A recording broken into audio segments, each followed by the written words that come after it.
मधुविपु माधुर्यकृत हे गोवर्धनधार्य कूलवते रासस्थली चंद्रमा हे गोपीजन्न विहरं नटवर श्यामांग राधापते कालिंद्या विपिने सदा वसतु मे पाहि त्वमेव प्रभु। बोले भक्तवत्सल भगवान की जय हो, आनंद कंद भगवान की, नंदन नर कन्हैयालाल की, राधा रानी की जय। जय जय श्री राधे। दिनकर घटना आज लक्ष्मी माने कृष्ण पाखक जाउछन्ति आमे आज पूजा करिया पई जिबा जमुना सेपट को तेणु साधु सन्थंकर सेवा करने को हम आरपटे नदीर सेपटे दुर्वासा नामक जन ऋषि थे से ऋषि बसी तपस्या झाड़र तो ठीक यही समय कौन होती ललिता विशाखा ऋतिका इंदुरेखा ये सब जो सखीगण ये सखीगण कौन करुना कि फल नहीं जावाई जाऊँ ठीक जिते बड़े जाऊँच जमुना नदी ठीक यही समय वर्षा दिन जमुना नदी में बढ़ी आसी था जल दुई कूल खाऊ था ठीक यही समय जो देखी आम सखी हे ललिता ये जीवा से पारिकी किपरि ये कौन हो नदीर तो पानी बढ़ुची जीवा केमिति ना चल जीवा कृष्ण पाख सखा पाखक चल जो कृष्ण पाखक आसिले कृष्ण पाखे पहुँची कौन कहते ना सखी माने कहते कन्हैयालाल हे कन्हैया जे आमे किछि भोगराग नहीं जीवाई जाऊचे ये शास्त्र आमर भागवत कहते कहले हे जीव साधु संग बिनु लभी न पारे मोर तनु साधु साधु संग बिना ये देहटा मोर अपवित्र हो जावा मुक्ति हुए भगवान को मिले मिलवा माने पाई पारवा ना तेणु कौन करती तेणु भगवान को कहते आम सेपारे जा कि साधु मैंने बसी सेवा करवा सेवा देवा शास्त्र कहते सेवा कार्पण्य भक्ति बड़े कि असाध्य मोहि तले तेणु कहले कृष्ण कहले यही कथा कहूना कौन है ना पानी जीवा ना गोटे कम कर तुम्हें जाओ सब गोपी माने से जमुना नदी पाखे जीव समस्त तुम फल बा सब रखीदे हाथ जोड़ प्रार्थना कर जमुना नदी प्रार्थना कह कह कृष्ण जदि आ जन्म ब्रह्मचारी दे जमुना बाट छाड़ी ये चलीगले जो चली जा पहुँची गले कौटी ना जमुना नदी पाखे बाटर पहुँचुनी हो कृष्ण तो यही मंत्रटा देला कहले यही मंत्र कले जे जमुना बाट छाड़ीदेव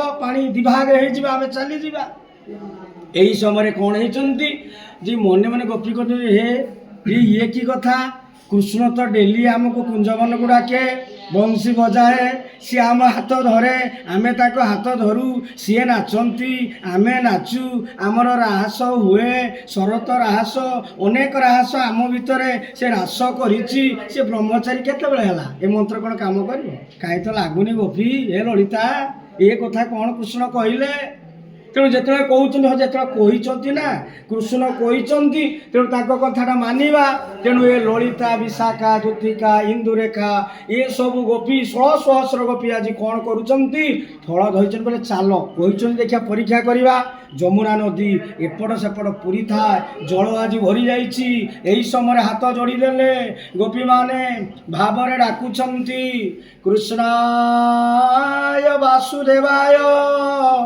हरे परमात्मने प्रणत क्लेशनाशाय गोविंदाय नमो नमो प्रथम यहीटा को मने मने प्रार्थना कले तापर कौन करुचंती कृष्ण जो मंत्र देइथिले कहले कौन जे कृष्ण जदि आ जन्म ब्रह्मचारी दे जमुना बाट छाड़ी एतिकी जितेबाला कहीदेले कौन ना सांगे सांगे जमुना दी भाग होगा सुखीगला ये गोपी मैंने चलीगले बोले हो ये कृष्णकर मंत्र तो काम कला आम भावुले से मात्र मिशुला से ब्रह्मचारी नुहे कौन ये कथा हो सारापर ଠିକ୍ କାମ ସରିଲା ସେପଟେ ହେଇଛି ଦୁର୍ବାସା ଋଷି ବସିଛନ୍ତି। ଏହି ସମୟରେ ଧ୍ୟାନସ୍ଥ ଅନେକ ଦିନ ତପସ୍ୟା କରୁଛନ୍ତି। ତପସ୍ୟା ବହୁ କଠିନ, ତଥାପି ସେ ତପସ୍ୟା ବଳରେ ଆଜି ଦୁର୍ବାସା ଋଷି ଧ୍ୟାନସ୍ଥ ଅଛନ୍ତି। ଗୋପୀମାନେ ପହଞ୍ଚିଗଲେ। ଏ ଜୀବନର ସାର୍ଥକ ହେଉଛି ସାଧୁସଙ୍ଗ କରିବା, ସତ୍ସଙ୍ଗ ସାଧୁସଙ୍ଗ। ଏ ସାଧୁ ଯେ ମଳୟ ପବନ କାଷ୍ଠକୁ କରନ୍ତି ଚନ୍ଦନ। ତେଣୁ ସେବା, ତେଣୁ ଯେତେବେଳେ ସେବା କାର୍ପଣ୍ୟ ଏଇ କଥାଟି କରି ତେଣୁ ଭୋଗ ଦେଲେ, କହିଲେ ଆଜ୍ଞା ଆପଣ ଟିକେ ଖାଇବେ। କ'ଣ ହେଲା ନା ତୁମେ ଆସିଲ କେମିତି? ତେଣୁ ଏ ଯେତେବେଳେ କହିଦେଲେ, କହିଲେ ମୁଁ ଆଁ କରିଛି ମୋ ପାଟିରେ ଦେଇଦିଏ। ସିଏ ଯେତେବେଳେ ଆଁ କରିଛି ଖାଇ ଦେଇଦେଲେ, ସବୁ ଋଷି ଖାଇଦେଲେ, ସବୁ ପେଟରେ ଗର୍ଭର ଧରିଗଲା। କହିଲା ଯମୁନା ନଦୀର ତ ପାଣି ବଢ଼ିଛି, ଆସିଲ କେମିତି? ନା ଯମୁନା ଦେବୀ ନା କୃଷ୍ଣ କହିছে ଗୋଟିଏ ମନ୍ତ୍ର ଦେଲେ, ଯେଉଁ ମନ୍ତ୍ରକୁ ପଢ଼ିଲେ ପାଣି ଯମୁନା 2 ଭାଗ ହେଇଗଲା। ତେଣୁ କ'ଣ ହେଇଛନ୍ତି ନା ଆମେ ସବୁ ପାରେ ଆସିକି ତୁମକୁ ଦେଲୁ। କହିଲେ ଏଇ କଥା ଠିକ୍ ଅଛି, ଶୁଣ ମୁଁ ଗୋଟେ ମନ୍ତ୍ର ଦେଉଛି। ପାଣି ତ ବଡ଼ ହେଇଛି ଠିକ୍ ଅଛି, ଯଦି ସେ କହିଲେ ଦୁର୍ବାସା ଅନାହାରି ଅନେକ ଦିନ ଆଜି କ'ଣ ହେଇଛନ୍ତି ଉପବାସ ଅଛନ୍ତି। ତେଣୁ ଦୁର୍ବାସା ଋଷି ଆଜି ଦୁର୍ବାସା ଧ୍ୟାନସ୍ଥ ଥିଲେ, କହିଲେ ଏଇ ମନ୍ତ୍ର ସେ କହିଲେ, ହଁ ମୁଁ ଗୋଟେ ମନ୍ତ୍ର ଦେଉଛି ଶୁଣ। ମୁଁ ଆଁ କରୁଛି, ମୋ ପାଟିରେ ଯେତିକି ସବୁ ଫଳ ଆଣିଛ ଭୋଗ ଆଣିଛ ସେ ମନ୍ତ୍ର ପଢ଼ି ମୋ ପାଟିରେ ଦିଅ, ସବୁ ଗର୍ଭକୁ ଯାଉ। ସେ କହିଲେ ଦୁର୍ବାସା ଯଦି ଆ ଜନ୍ମ ବ୍ରହ୍ମ ଯେ ଅନାହାରି ଦେ ଯମୁନା ଦେ ଯେ ଯମୁନା, ହଁ ଯମୁନା ନୁହେଁ, ଏଠି ଯମୁନା ବାଟ ଯେ ଯାହା ମୋ ପେଟକୁ ସବୁ ଭରିଯାଉ। ସେ ଫଳ ଗୁଡ଼ା କହିଲେ ଆ ଜନ୍ମ ଯେ ଅନାହାରି। ତେଣୁ ମୁଁ ଯଦି ଆ ଜନ୍ମ ପର୍ଯ୍ୟନ୍ତ ଉପବାସ ଅଛି, ତାହେଲେ ସବୁ ଖାଦ୍ୟ ମୋ ପେଟ ଭିତରେ ଧରିଯାଉ। ଏତିକି ଯେତେବେଳେ କହିଦେଇଛନ୍ତି, ଆଉ ଆ ଜନ୍ମ ମଝିରେ ତ ଖାଇଛନ୍ତି, ସବୁ ଆଜି କ'ଣ ହେଲା ନା ତାଙ୍କ ପେଟରେ ଭରିଗଲା। ଯେତେବେଳେ ଭରି ଯାଇଛନ୍ତି, ସେ ଏଇ କଥା ହେଲା। ପୁଣି ଯେତେବେଳେ ଏ କଥା ଆସିଲା, ଗୋପୀମାନେ ଦେଇ ଫେରି ଆସିଲେ, ନଦୀର ଆଜି କ'ଣ ହେଇଛି ପାଣି ବଢ଼ିଯାଇଛି। ଯିବା କେମିତି? ଆର ପାରିକି ଯିବା କେମିତି? ଯେ ମନେ ମନେ ଯେତେବେଳେ ବାଟରେ ଆସିକି ପହଞ୍ଚିଗଲେ ଯମୁନା ପାଖରେ, ଯମୁନା କୂଳରେ, କହିଲେ ହୟ ଲଳିତା, ହେ ବିଶାଖା, ହେ ଦୂତିକା, ହେ ଇନ୍ଦୁରେଖା, ଶୁଣ ଶୁଣ ଏ କଥାଟି ଶୁଣ। କି କଥା? ଯେ ଆ ଜନ୍ମ ଯଦି ବ୍ରହ୍ମ ଯେ ଅନାହାରି, ତେଣୁ ଏ ଯେ ଅନାହାରି କ'ଣ, ଏ ବାବାଜୀ କ'ଣ ଅନାହାରି ଅଛି? ଯାହା ଖାଇଦେଲେ ତା ପେଟରେ ଢାଳିଦେଲେ, ଡକ୍ ଡକ୍ କରି ସବୁ ଗିଳିଦେଲା ନା, ଗଲା କୁଆଡ଼େ? ତେଣୁ ଏ ତ ପାଗଳ ହେଇଗଲେ। ଏ ଗୋପୀମାନଙ୍କର ମଥା ଆଉ କାମ କରୁନି। ଏ ମଥା କ'ଣ ହେଇଗଲା? ଏ ଗୋପୀମାନଙ୍କର ମଥା ବିଭ୍ରାନ୍ତ ହେଇଗଲା। ସିଏ ବ୍ରହ୍ମଚାରୀ କୃଷ୍ଣ, ଇଏ ଦୁର୍ବାସା ଋଷି ଅନାହାରି। ତେଣୁ ଯେତେବେଳେ ଏ କଥା ହେଇଛି, ଯମୁନା ନଦୀ କୂଳରେ ପହଞ୍ଚିଗଲେ। ଯମୁନା ପାଖରେ କହିଲେ ଆମେ ଆଜ୍ଞା ଯିବା କେମିତି? କୃଷ୍ଣ ଗୋଟେ ମନ୍ତ୍ର ଦେଇଥିଲେ ଯେ କୃଷ୍ଣ ଯଦି ଆ ଜନ୍ମ ବ୍ରହ୍ମଚାରୀ ଯେ ଯମୁନା ବାଟ ଛାଡ଼ି, ସେ ମନ୍ତ୍ର ଗଲାବେଳେ ଆଉ କାମ କରୁନି। ଆସିଲା ବେଳେ ସେ କାମ କରୁଥିଲା, କିନ୍ତୁ ଗଲାବେଳେ ସେ ମନ୍ତ୍ର ଆଉ ପାଳନ କରୁନି, ଯେ କାମ ଆଉ କରୁନି। କେମିତି ଯିବା ଏବେ ଆର ପାରିକି? ତେଣୁ ଶେଷରେ ଆସିଲେ, କ'ଣ ହେଇଛନ୍ତି ନା ଆସି ପହଞ୍ଚିଲା ବେଳେ କହିଲେ ପୁଣି ଦୁର୍ବାସା ଋଷି ଗୋଟେ ମନ୍ତ୍ର ଦେଲେ ଗୋପୀମାନେ। ସେ ମନ୍ତ୍ର ଦେଲେ, ମନ୍ତ୍ର ବୋଲ ନା ମନ୍ତ୍ର ସେ କହିଲେ ଦୁର୍ବାସା ଋଷି ଯଦି ଆ ଜନ୍ମ ଅନାହାରି ଦେ ଯମୁନା ବାଟ ଛାଡ଼ି ଯାଅ, ଏଇଟା କହିବ। ଇଏ ପୁଣି ଫେରିଲେ, କହିଲେ ହିରେ ଆମେ ସିଏ ଋଷି ଆଁ କଲା, ଆମେ ତା ପାଟିର ଢାଳିଲେ ହେଉଛି ଭୋଗ ରାଗ ଫଳମୂଳ ସବୁ ଖାଇଦେଲେ ଦୁର୍ବାସା, ଅନାହାରି କିପରି ହେଲେ? ତେଣୁ ଯେତେବେଳେ ଏ କଥାଟି କହିଛନ୍ତି, ତେଣୁ ଏଇ ସମୟରେ କଥା ହେଲା କ'ଣ ହେଇଛନ୍ତି ନା ଆଜି ପହଞ୍ଚିଲା ପରେ ସେଇ ମନ୍ତ୍ର କଲେ, ଯମୁନା ଆଜି 2 ଭାଗ ହେଇଗଲା। ପୁଣି ସେ ପାରେଇଗଲେ, ଯାଇ କୃଷ୍ଣଙ୍କୁ ଏ କଥାଟି ସବୁ ପଚାରିଲେ। ସେ ତ ପର କଥା। ତେଣୁ ଆଜି ସେଇ ସ୍ଥାନ ଭାଣ୍ଡରୀ ବନରେ, ଏଠି ଆଜି ମଧ୍ୟ କୃଷ୍ଣ ଆଉ ସେଇ ଯମୁନା ନଦୀ ପାଖରେ ଆଜି ଦୁର୍ବାସା ଋଷି ବସିଛନ୍ତି, ଖାଉଛନ୍ତି।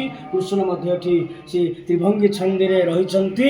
ନା ଶ୍ୟାମ ସୁନ୍ଦର ବ୍ରଜମୋହନ ଯମୁନା କୂଳେ କଦମ୍ବ ମୂଳେ, ଯମୁନା କୂଳେ କଦମ୍ବ ମୂଳେ, ମୁରଲି ବାଜା ବାଜିଣ, ମୁରଲି ବାଜା ବାଜିଣ, ଶ୍ୟାମ ସୁନ୍ଦର